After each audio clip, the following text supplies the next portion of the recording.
மகளே வணக்கம் மக்களே. நமது தென்காசி மாவட்டத்தில் பார்த்திங்க அப்படின்னா, தென்காசியிலிருந்து கடையம் வழியாக அம்பை செல்லக்கூடிய ஒரு பிரதான சாலையில் தாங்க, அதாவது மாதாபுரம் செக் போஸ்ட் அப்படிங்கிற ஊரில் வந்து இந்த லொக்கேஷன் வந்து அமைந்துள்ளது.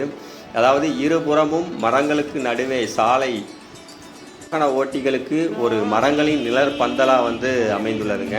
அதாவது இந்த சூழ்நிலையை 2 நிமிடத்திலிருந்து 5 நிமிடங்கள் வந்து இதன் காற்றையும் இந்த இயற்கையையும் ரசிக்கும் போது ஒரு எண்ணற்ற ஒரு மகிழ்வான தருணத்தை வந்து இயற்கையின் அருளால் வந்து நம்மளால் உணர முடியுதுங்க.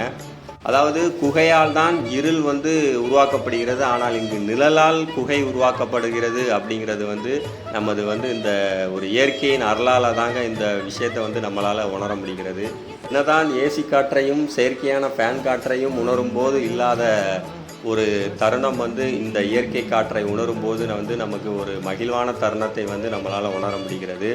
அதனால் இயற்கையை வெல்ல செயற்கைக்கு வழிவகை இல்லை என்பதை வந்து இயற்கை நமக்கு எப்போதுமே சுட்டிக்காட்டி கொண்டிருக்கிறது.